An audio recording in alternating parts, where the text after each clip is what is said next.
My name is Rachel Greene. I'm 33 years old, and until last August, I believed I could protect my daughter from the same cruelty that defined my childhood. I was wrong. Growing up in the Greene family meant you learned your rank early. My brother, Andrew, was the star, the golden child with trophies, scholarships, and the approval that followed him everywhere. I was the cautionary tale, the difficult child who was too sensitive, too outspoken, too much. My father, Richard, built a successful law practice in Hartford. My mother, Beverly, organized fundraisers and perfected the art of a warm smile that never quite reached her eyes. When I was 16, I promised myself I'd never let my future children feel the loneliness I felt. But life has a dark sense of humor. I married Ethan when I was 23. He was kind at first, attentive, supportive. But over the years, he became restless. When Sophie was 3, I found messages from a woman named Claire. 6 months later, we were divorced. My parents said nothing supportive. Men don't leave happy wives, my mother told me on the phone. What did you do to drive him away? So I learned to stop expecting compassion. Sophie and I made a life in New Haven. I worked as a marketing coordinator at a local design firm. We rented a small apartment with creaky floors and a balcony that overlooked an overgrown courtyard. It wasn't glamorous, but it was ours. And until the summer before last, I kept my distance from my family. Every July, the Greenes gathered at my parents' vacation house in Mystic, Connecticut, an old cedar-shingled place that smelled of salt and varnish. For years, I'd found excuses not to attend, but that year, my mother called and insisted. "It's time Sophie spends more time with her family," she said, her voice brittle. "You can't keep her away forever." I hesitated. My best friend Kara had warned me. "Rach, that place is toxic. You know that." But Sophie was 6, bright, stubborn, and endlessly curious. She'd been begging to swim in the Sound and meet her cousins, and a small, shameful part of me still wanted to believe things could be different. So I said yes. We arrived on a Friday afternoon. I pulled into the gravel driveway behind Andrew's immaculate silver Range Rover and my father's black Mercedes. My 10-year-old sedan looked embarrassingly out of place. Sophie bounced in the back seat. "Mom, is that the ocean?" "It's the Sound," I said, forcing a smile as my stomach churned, but close enough. The front door opened and my mother stepped onto the porch in pressed white capris and a navy cardigan, her hair perfectly styled despite the humidity. "There you are," she said, as if I were late to an appointment. Her gaze swept over me with mild disapproval, then softened as she spotted Sophie. "And here's our little star." Sophie beamed and ran to hug her. Inside, the house looked exactly as it had when I was a teenager. Heavy oak furniture, seashell arrangements on every surface, and the family portrait over the fireplace. Andrew's smile in that photo was the same smug grin he wore when he appeared in the kitchen doorway. "Look who finally made it," he announced to the room, his voice carrying, "the prodigal sister." I bit back a retort. Andrew's wife, Elena, stood behind him. She offered me a sympathetic smile. Unlike the others, she'd always been polite, if distant. "It's good to see you, Rachel," she said, hugging me briefly. Sophie peeked around my leg. "Hi, Uncle Andrew," she said shyly. "Hi there," he replied, his smile never reaching his eyes. My father emerged from the study, adjusting the cuffs of his linen shirt. "Rachel," he greeted me with a nod. "We were beginning to wonder if you'd changed your mind." "Traffic was awful," I said, though the roads had been clear. As I carried our bags upstairs, my heart pounded. I reminded myself it was only a weekend. I could survive 48 hours. Our bedroom was the smallest, just as I remembered, its window facing the neighbor's house instead of the water. Sophie didn't notice. She threw herself onto the bed, her feet kicking the quilt. "Mom, can I swim later?" Yes, honey, after we unpack? Downstairs, the house buzzed with activity. My cousin Mark, who'd married into the family, was setting up camera equipment. What's all this? I asked him. Family heritage video, he explained. Your dad wants to document the Greenes for posterity. Of course he did. Dinner that night was exactly as I'd feared. My father asked Andrew about his firm's new clients. My mother complimented Elena's charity work. No one asked me about my job. When I mentioned a project I'd just completed, Andrew smirked. Still at that little design firm? He asked, swirling his wine. Yes, I said evenly. I'm a project coordinator now. How nice, he replied, his tone suggesting it was anything but. After dinner, Sophie wandered to the piano. She began singing a song she'd learned at camp, her small voice echoing through the great room. Andrew's jaw tightened. My mother sighed. Sophie, I began gently. Maybe keep it down a little. But before I could finish, Andrew stood abruptly. The room fell silent. He crossed to Sophie in 3 strides. Then, in front of everyone, he slapped her. The sound was sharp and final. Sophie stumbled back, her hand flying to her cheek. She stared up at her uncle, her eyes wide with shock. My body moved before my mind caught up. Andrew! I screamed, scooping Sophie into my arms. Richard set down his glass with a loud clink. She needed to learn some respect, he said calmly. Beverly laughed, a brittle tinkle. Rachel, don't be so dramatic. I felt something in me break. Across the room, Mark stood frozen, his camera still rolling. That was when I realized, this time, there was proof. And nothing would ever be the same. Sophie sobbed into my shoulder as I carried her upstairs. Her small body felt impossibly light, as if she might disappear altogether. I set her gently on the edge of the bed, trying to keep my hands from shaking. Her cheek was already red, the shape of Andrew's hand stark against her pale skin. Mommy, she whispered, did I do something bad? No, sweetheart. My voice broke. You did nothing wrong. Nothing. I went to the bathroom, wet a washcloth with cool water and pressed it gently to her cheek. She winced. Downstairs, I could hear my family resuming their conversation as though nothing had happened. The clink of silverware. My mother's practiced laugh. The low murmur of Andrew's voice. I swallowed the sour taste in my mouth. In that moment, I knew we were leaving. There was no salvaging this visit. No explanation that could make what I'd just witnessed acceptable. My phone buzzed on the nightstand. A text from Kara lit up the screen. How's it going over there? You surviving? I didn't reply right away. Instead, I took a deep breath and forced myself to type. Andrew hit Sophie. We're leaving. The response came almost instantly. What? Oh my God. Come here, I'll make up the guest room. Just get out of there. Sophie's breathing had steadied, but she clung to my arm as I began packing our bags. Are we going home? She asked, her voice small. We're going to Aunt Kara's for a while. Will Uncle Andrew be mad? No, I said firmly. He won't be anywhere near you. I zipped the last suitcase and stood up.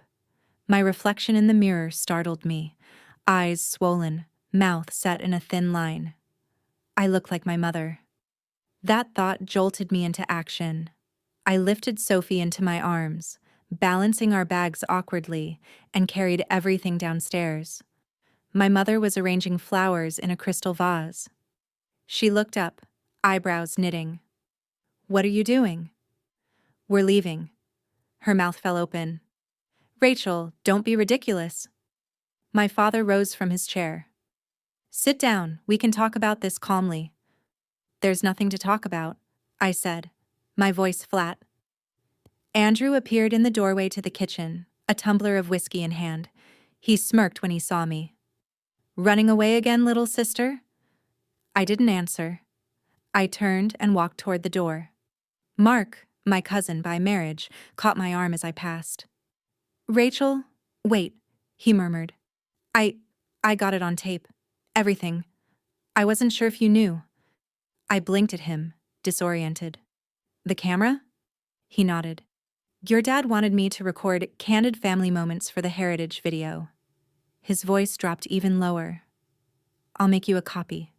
Just let me know where to send it. Thank you, I whispered, my throat raw. My father's voice boomed behind us. You are overreacting. It was a minor correction, Rachel. You're humiliating yourself.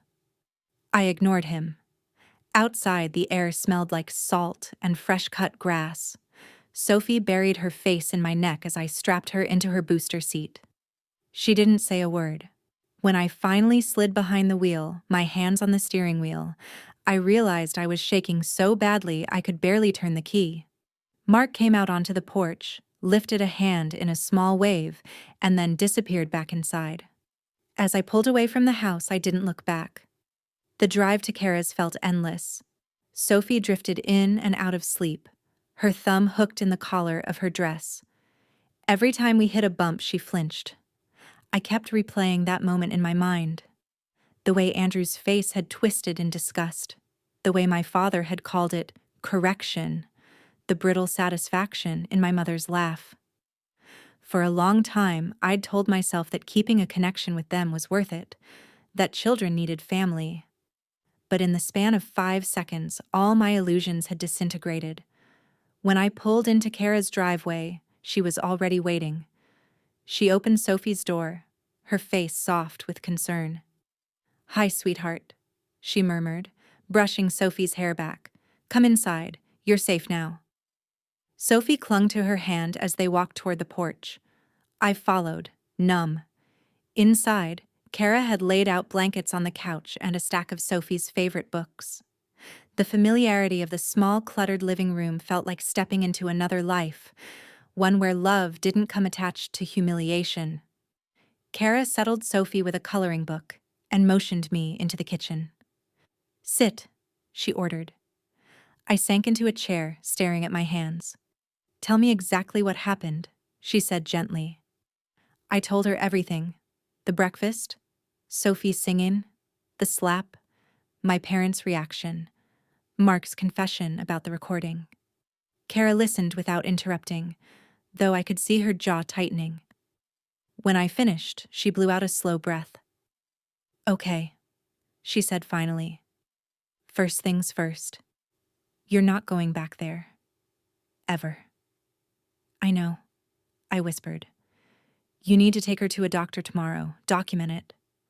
I was thinking the same. And that recording? You need to get a copy before your dad makes Mark erase it. I nodded, my stomach churning. Rachel. She touched my hand. None of this is your fault. None of it. The truth was, part of me still believed it was. That some hidden flaw in me had invited this. That my own voice, my unwillingness to stay quiet, was the real problem. I closed my eyes and forced myself to remember Sophie's face, the shock, the tears, the small shaking hands pressed to her cheek. No, this wasn't my fault, and I would not let them make her feel like it was hers. That night, after Sophie fell asleep on the pull-out sofa, I texted Mark. Please, if you can, send me a copy of the video. I'll pay whatever you need. His reply came 5 minutes later. No payment needed. I'm so sorry this happened. I'll get you the file tomorrow. I set the phone down and rubbed my temples. I didn't know what would come next. But as I looked at Sophie's sleeping face, I knew one thing for certain. I would never let my family hurt her again. The next morning, I woke on Kara's couch, stiff and disoriented. For a few seconds, I forgot where I was. Then I saw Sophie curled under a blanket in the armchair, clutching her stuffed fox, and it all came flooding back. Kara was already up, making coffee. She looked at me over the rim of her mug. How are you holding up? Not great, I admitted. My voice felt raspy, as if I'd been screaming all night. You have an appointment with Sophie's pediatrician this morning, right? I nodded. 10:30, Dr. Patel. You want me to come with you? I almost said no, almost insisted I was fine. But the truth was, I needed someone in my corner. Yes, I said quietly. Thank you. Dr. Patel was a small woman with kind eyes who had known Sophie since she was a baby. She greeted us gently and led us into an exam room. Sophie sat on the table, swinging her legs while Dr. Patel examined her cheek. The mark was fading, but still visible. And your uncle hit you? She asked softly. Sophie nodded, her eyes downcast. Dr. Patel glanced at me. I'm required to document this, she said carefully, and I'm also required to file a report with Child Protective Services. I understand, I said, my stomach twisting. This doesn't mean you're in any trouble, she added quickly. But when a child is struck by an adult outside the home, we have to record it. Especially since you've removed her from the situation. Her words felt surreal. Less than 24 hours before, I'd been sitting in my parents' kitchen, trying to pretend everything was normal. Now, my daughter was a statistic in an official report. When the appointment was over, Dr. Patel handed me a form detailing her observations. Keep this, she said. If you decide to pursue any legal action, it will help. Back at Carraz, I called Mark again. Hey, he answered, sounding tense. I was just about to text you. Did you get the recording? Yeah, I transferred the footage onto a USB drive. It's everything. Andrew hitting Sophie, your father's comment, your mother laughing. All of it. My chest tightened. Thank you. I can drop it off later today, he offered. Or meet you somewhere. Can you bring it here? I asked. Sure. He paused. Rachel, I'm sorry, I never thought I'd see anything like that. Me neither, I whispered. When Mark arrived that afternoon, Sophie was watching cartoons with Kara. He handed me the drive without meeting my eyes. They're already trying to get ahead of this, he said under his breath. Your father called me this morning. He said if I value my place in the family, I'll delete all the footage. My mouth went dry. What did you say? He looked up then, his expression tired but resolute. I said no. Something loosened in my chest. Thank you, I said again. He rubbed the back of his neck. Just be careful. They're going to come after you for this. After he left, I sat on Kara's couch with the USB drive in my palm. It felt heavier than it should have, like it contained not just evidence but years of unspoken truths. Kara came over and sat beside me. What are you thinking? I swallowed. I'm thinking about what comes next. You're not going to let them bury this, are you? I shook my head slowly. No, I can't. That evening, I called Lisa, an old friend from college who had become an employment lawyer. I know you don't do family law, I began, but I need advice. I explained everything. The slap, the recording, the CPS report. When I finished, there was a long pause. Rachel, she said finally, what Andrew did is assault. And the fact that your parents condoned it makes them complicit in creating a hostile environment for your daughter. But if I press charges? I trailed off, picturing the headlines. Lisa's voice softened. You don't have to decide that right now, but you do have options. I rubbed my forehead. What about civil action? You could pursue that too, she said. But given Andrew's position at Ridgefield National Bank and the fact that he sits on a Children's Arts Foundation board, there's something else to consider. I frowned. What do you mean? He has a public reputation, she explained. If the board or his employer were aware he assaulted a child, it could have serious consequences for him professionally. I was silent, the idea unfolding in my mind like a slow-blooming flower. This isn't about revenge, I said finally. It's about making sure he can't do this again. Then, you need to decide how to use what you have, Lisa replied, because that recording is powerful. That night, after Sophie had gone to bed, Kara poured us each a glass of wine. You okay? she asked. No, I admitted. But I know what I have to do. The next morning, I sat at Kara's kitchen table, staring at my laptop. I drafted 3 emails, one to the Human Resources Director at Ridgefield National Bank, one to the board chair of the Ridgefield Children's Arts Foundation, and one to the coordinator of the local youth mentorship program Andrew volunteered with. I kept the messages factual and restrained.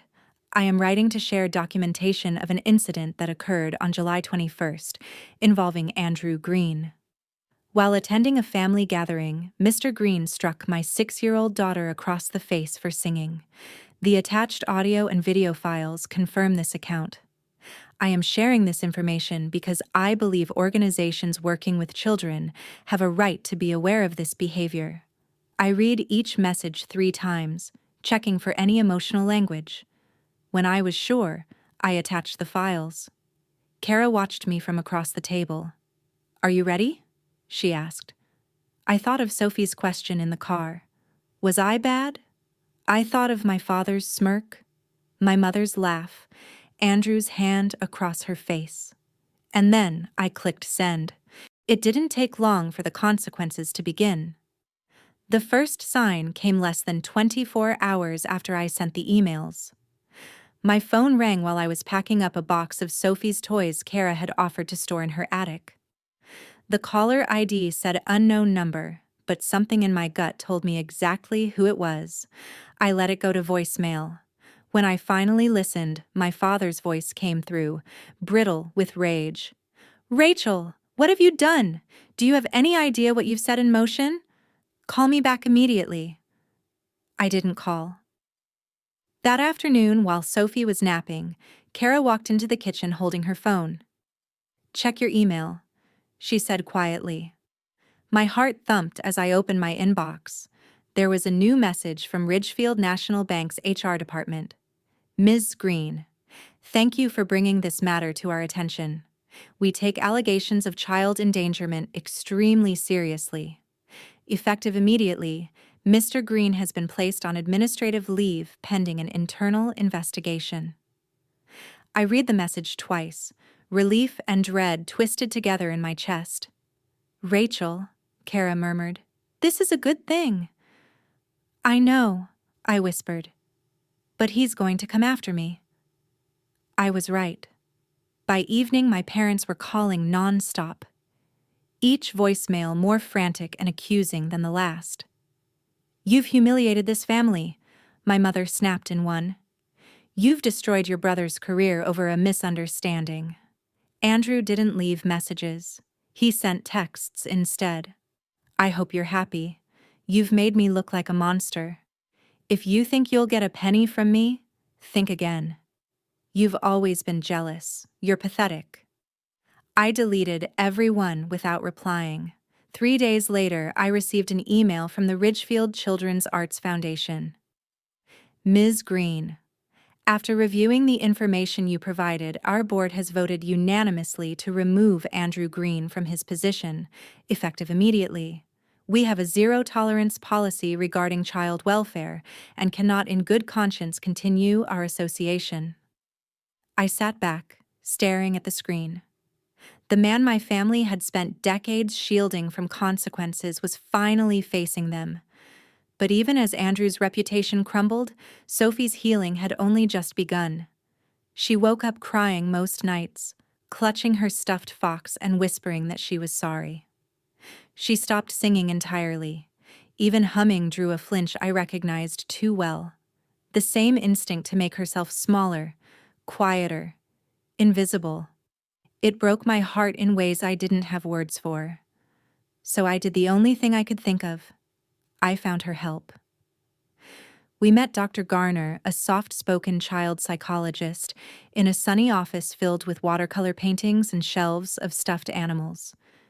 Sophie clung to my hand as we sat on the small couch. "Hi, Sophie," Dr. Garner said kindly. "Do you know why you're here?" Sophie shook her head. "You've been feeling sad and worried," Dr. Garner continued. "I'm going to help you feel better." I swallowed hard. During our first session, Dr. Garner explained that Sophie was showing symptoms of acute stress response, nightmares, fear of loud voices, reluctance to sing. With time and support, she assured me, she can heal. Her confidence was a balm I hadn't known I needed. Back at Kara's, I tried to focus on small, ordinary things, helping Sophie color, baking banana bread, folding laundry. But beneath it all was a constant hum of tension. I knew it was only a matter of time before my family escalated. One afternoon, while Sophie was in her session with Dr. Garner, I got a call from an unfamiliar number. This time, I answered. Rachel. It was Elena, Andrew's wife. I'm sorry to call, she began, her voice unsteady. But I needed to hear from you directly. About what? She exhaled shakily. Andrew told me you were exaggerating, that Sophie was being disruptive and he only tapped her hand. But then Mark sent me the recording. I closed my eyes, bracing for criticism. I didn't realize, she continued, not until I heard it, the way he spoke to her, to you. I didn't know what to say. Elena swallowed audibly. Has he ever, before this, has he ever been violent? No, I said honestly. But he's always been. I searched for the right word. Cruel. She was silent for a long moment. I don't know what I'm going to do, she admitted. But thank you for telling the truth. When the call ended, I sat in the parked car and cried. For Sophie. For myself. For all the years I'd tried to pretend my family was something it wasn't. That evening, while Sophie colored at the kitchen table, Kara slid an envelope toward me. What's this? I asked. Some of us took up a collection, she said, to help you with legal fees or whatever you need. I shook my head. I can't. Yes, you can, she interrupted. You don't have to do this alone. I covered my face with my hands, because for the first time I realized I wasn't alone. Later that night, after Sophie fell asleep, I opened my laptop. I wrote a simple post in the private parenting group I'd joined after the divorce. My brother hit my daughter at a family gathering. My parents laughed. I left. I'm scared, but I know I did the right thing. Has anyone else been through something like this? I hesitated before clicking post, afraid of judgment. Within minutes, replies began pouring in. You did the right thing. You are so strong. Your daughter will remember you protected her. And in that moment, I felt something shift inside me. The shame I'd carried for years wasn't mine to bear. It was late August when the call came. I was in the middle of washing Sophie's favorite unicorn pajamas when my phone rang with a number I hadn't saved, but recognized instantly. Rachel? My grandmother's voice rasped. I want you to come here this Sunday. I'm calling a family meeting. I closed my eyes. Grandma, I don't think. You will come, she interrupted. This has gone far enough. The next 2 days were a knot of dread I couldn't untangle. I spoke to Dr. Garner, who was unequivocal. Under no circumstances should you bring Sophie, she advised. She doesn't need to be in that environment again. Kara agreed to watch her. That Sunday, I drove alone to my grandmother's old colonial house outside Stamford. My palms were slick on the steering wheel. Every mile felt like a return to the version of myself I'd fought to escape. When I pulled into the gravel drive, I had to sit for a moment, steadying my breath. You can leave at any time, I reminded myself. You owe them nothing. Inside, the living room was already full. My parents sat stiffly on the floral couch. Andrew leaned against the mantel, arms crossed over his chest. Elena was there too, seated apart from him. Several aunts and uncles hovered by the windows, their faces pinched with apprehension. My grandmother sat in her wingback chair, her cane resting across her lap like a scepter. Rachel? She greeted me with a nod. Grandma. I took a seat near the doorway, an escape route if I needed it. No one spoke for a long moment. Finally, my father broke the silence. This has gone too far. he began, his voice taut. Andrew has been suspended from work. The foundation expelled him. He's being treated like a criminal over a misunderstanding. I stared at him, incredulous. She's 6 years old, I said quietly. He hit her. Andrew scoffed. I corrected her behavior. She was shrieking like a wild animal. A muscle twitched in my cheek. You slapped her across the face, I corrected. My mother dabbed at her eyes. You always were dramatic, Rachel. Always looking for reasons to feel persecuted. Something in me snapped. This isn't about me, I said, my voice rising despite myself. It's about Sophie. And what you all decided was acceptable. For the first time, Elena spoke. I heard the recording, she said, her voice steady. It wasn't a tap. It was a slap hard enough to leave a bruise. Andrew turned to her, his face flushing red. Stay out of this, he snapped. No, she said. Not this time. My grandmother cleared her throat, and the room fell silent. I've listened to the recording too, she said. I heard the slap. I heard Richard say she needed to learn shame. I heard Beverly laugh. My mother's mouth fell open. Mother, you don't understand. I understand perfectly. My grandmother cut her off. I understand that we have spent decades protecting Andrew from consequences, and now, a child has paid the price. My father bristled. I won't sit here and be lectured about how I raised my children. You will sit here, she said, her voice steely, because I'm not finished. Her gaze shifted to Andrew. You have always been quick to anger, quick to belittle. I hoped you would grow out of it. You didn't. Andrew opened his mouth, but she held up her hand. And you, she continued, turning to my parents, have enabled him, again and again. You made excuses. You laughed off his cruelty. No one spoke. I am 85 years old, she said, her voice softening. And I've lived long enough to see patterns repeat through generations. I will not pretend anymore. I looked down at my hands, overwhelmed. Rachel, my grandmother said, you did the right thing. The words felt like a lifeline. Protecting your daughter, she went on, is not betrayal. It is your duty. My father exhaled sharply. So what now? We just cast Andrew out? Let him be ruined? That depends on Andrew, she said evenly, and whether he can take responsibility. For the first time, Andrew looked uncertain. His eyes darted around the room, searching for backup. When no one spoke, he shifted, suddenly defensive. You've all lost your minds, he muttered. It was a slap. That's all. No, I said, my voice clear. It was the last straw. My mother began to cry. Please, Rachel, we can't have this tearing the family apart. I swallowed the ache in my throat. It already has, I whispered. You just didn't see it. Elena stood abruptly. I'm leaving, she announced. I'm going to stay with my sister for a while. Andrew stared at her. Don't be ridiculous. I'm not, she said quietly. I'm done pretending. She turned and walked out. When the door closed behind her, no one moved.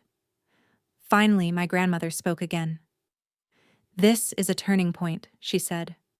What happens next is up to each of you. I stood, my legs trembling. I'm not staying, I said, my voice shaking but sure. I won't be part of this anymore. I met my father's gaze. If you want to see Sophie again, you will acknowledge what happened. His jaw clenched. You're blackmailing us. I'm protecting my child, I said simply. As I walked to the door, my grandmother called after me. Rachel. I turned. I'm proud of you, she said softly. Outside, the air smelled like damp leaves. I took a deep breath, feeling lighter than I had in years. That night, back at Karaz, I sat on the couch and held Sophie while she slept. And for the first time since everything began, I felt something close to peace. because I had finally done what no one else ever had. I had chosen the truth. In the weeks after the family meeting, the silence was deafening. My father didn't call. My mother sent a single text, "I hope you're satisfied," before going quiet. Andrew's messages were fewer now. When they came, they were short, clipped. "You've ruined everything. I hope you're proud." I didn't reply. I'd spent too many years trying to earn approval from people who only offered it conditionally. I was done.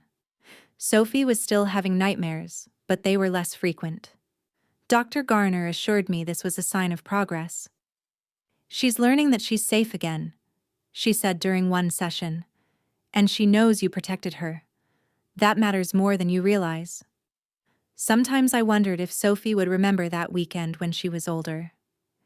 If she'd remember her uncle's hand, the way her grandparents laughed. But I hoped, more than anything, that what would stay with her was this: that her mother stood up. One Wednesday morning, I got a call from Ridgefield National Bank's HR director. "Ms. Greene," she said, her tone formal but not unkind, "I wanted you to know that our internal investigation has concluded. Mr. Greene will not be returning to his former position." I exhaled slowly. "Thank you for letting me know," I said. After I hung up, I sat in the quiet apartment, trying to process it. The golden child had finally faced a consequence he couldn't charm or threaten away. And for the first time, it wasn't my burden to feel responsible. That afternoon, Sophie and I walked to the park. The sun was warm on our backs. When we reached the playground, she hesitated at the entrance, clutching my hand. "Is it okay if I sing?"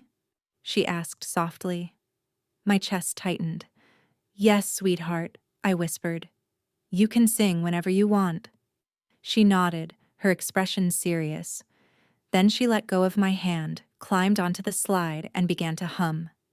Her small voice grew louder as she climbed higher, and then, as I watched, she sang. Her favorite song, the one Andrew had called "Screeching." Her voice carried across the playground, bright and sure. A few parents turned to look. Some smiled. I didn't care if anyone else approved, because in that moment Sophie reclaimed something no one could ever take again. Back at Kara's that evening, I sat in the kitchen while she folded laundry. "Are you okay?" she asked. "I think so," I said slowly, for the first time in a long time. Over the next month, small victories added up. Sophie asked to join the children's choir at the community center. I applied for a project manager position at my design firm, something I would have thought was out of my reach a year earlier. 2 weeks later, I got the job. Grace, my supervisor, smiled when she offered me the promotion. "You've shown more courage and leadership in the last 6 months than some people show in a lifetime," she said. "We'd be lucky to have you lead the team." For once, I believed her. In early October, I got an email from my grandmother. "Rachel, I want you to know how sorry I am for not speaking sooner. I can't change what happened, but I can choose what I do now. If you'll allow it, I'd like to be part of Sophie's life. With love, Grandma."